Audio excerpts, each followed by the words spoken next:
trip because she was like, well, at least he was fucking reading. Dead serious, that was a conversation her and my dad had. Reading. But what I realized is that character goes on to become Killer Mike. The Killer Mike's this badass rap superhero. He's one half of Run the Jewels. Run the Jewels comes through like the Blues Brothers. We kick ass. We solve all the problems before the album is over. We end with a rock like empathetic song at the end. You know, like Freddie Mercury or Queen or something. And I realized that when people start dying during COVID, if I died, I would have only been known in proxy to the greatest rap group ever in terms of Outkast. I'd have been known in proxy to my friendship and music relationship with one of my best friends and brothers in the world, T.I., and friends like David Banner and Dro. I would have been known in proxy to my rap group, but people would have never met Michael. So in deciding to make the album, Michael, 2.5 years ago, it was like I wanted just people to know me. I want them to know and follow me on an autobiographical audio movie of sorts of this 9-year-old kid who invents this character that goes on to become one half of a badass rap group. And that character is Killer Mike. Killer Mike is the personification of all the badassitry I thought you had to have as an MC. He's clever, he drives fast muscle cars, hangs out in the roof lane with his wife, he overcomes all, you know. But at the reality of it is, I'm a dad to 2 boys, 2 girls. I have loved, I have lost, I've borne my mother and grandmother still to the point where some days, you know, I just feel like I don't want to get out of bed. I miss him so much. And I never understood how much I needed to share the real Michael with the world until I finished that album and I got a chance to sit back and just see that the man, the boy that made and created this character needed to be seen. He needed to be acknowledged. And he deserved it because that little boy represents a part of this city that's unlike the black experience anywhere in the world. If you come from the west side of Atlanta, you are expected to do something great. I don't care if you're going to be the greatest dancer on the Broadway stage or the greatest motherfucker dancing on the liquor store. They were not going to accept half-assedry out of you. My teachers demanded excellence.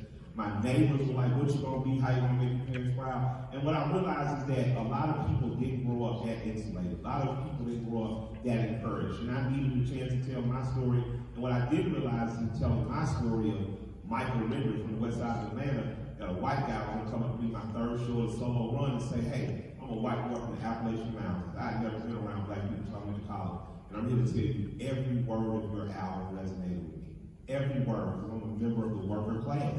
And no one speaks for us in hip-hop in the same way they used to. And I was overwhelmed because I was just like, damn, you don't want to die never having told your story. But what I realized is my story aligns with so many other people's stories. So absolutely there's a distinction for me in between the character that is Killer Mike and the man that is Michael. And artistically, I'm glad that I've been allowed through the course of my career to be the different versions of me to get to the point where introducing me resonated with people, and it made sense. And you know, when I first came in 20 years ago, and I'll close out, when I first came in 20 years ago, I was escaping the trap. So if you listen to Monster, you hear records like Mama, I Don't Want to Sell Crack No More, because I was fried. I was like, man, these motherfuckers gonna kill me out here. I done did the dumbest shit in the world. I done left college. I done pursuing a music career is taking me back to having to do ridiculous shit to earn money where I could have stayed focused. And I didn't realize I was suffering from anxiety. I was just a wreck. You fast forward to Michael and you get to hear me on Something for Junkies talk about what addiction did to my family and the conversation my aunt had with me that made me feel like a little boy. When we were sitting on my trunk, I had made like $10,000 a weekend. I thought I was rich. I thought I was home. And she said, nigga, you think you got something different than any of these other niggas we buy from? She said, shit, I used to fuck the niggas you get your dope from. Then I felt like a child. Because this your auntie talking to you. She said, we just come to you because you treat us like human beings. And before you know, she walked off. It was as though God had spoken to her in that moment. Because I understood I'm not talking to a Jay. I'm not talking to a junkie. I'm talking to auntie. I'm talking to a human being. And it never left me.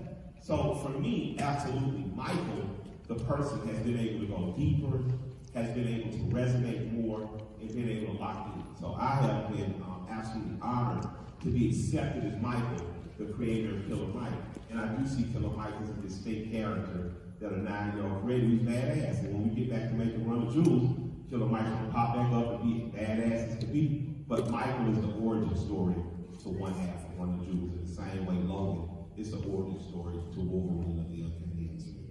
I want to say something quick, and I'm going to give a long answer. I never wanted to give the music industry the real thing. It's not y'all business. I'm not giving it all. It's not. I remember when I was at university, they said that to me.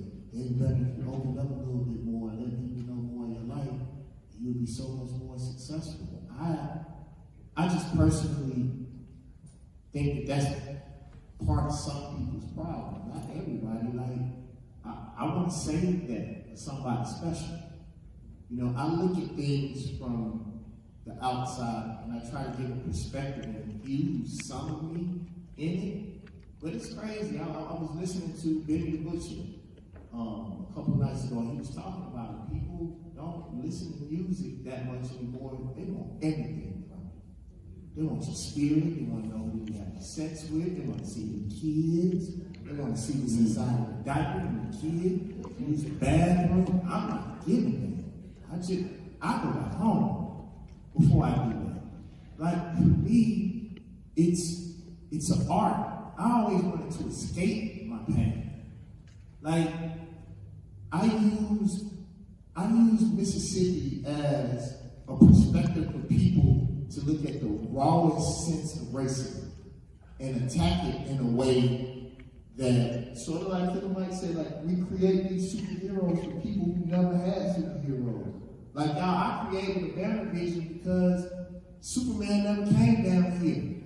During the 60s, I didn't see him fighting, or when he had an opportunity to fight for black folks, Superman never showed up. He stayed in the city. So it's my responsibility to create a superhero that's for people in the South, and I'm working on that right now. And I think in our own ways, we all did that. Yes. And I tell you guys, like, people were talking about how much more lyrical I am now. It's just that I'm not high and drunk. Most of the time, I had to get so drunk to even deal with the pressures of being alone. One thing that we can't do is run away from who we are, whether we are successful or not. When we walk out of here, we got to deal with what we said on the stage, whether we admit it or not. Whether we deal with those things that we said, like a bill is like a pill. 10 years from now, 20 years from now, 200 years from now, and we still have to stand on those things. But what I would say, for the people that's on the stage, I'd like to thank you all for giving us the opportunity to grow up. Because a lot of the people who came in the music with us, y'all didn't allow them to grow. Y'all allowed her to continue to live her life and fight for something that means something.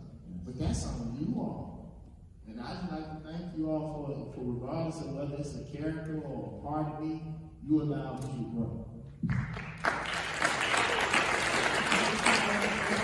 It is homecoming.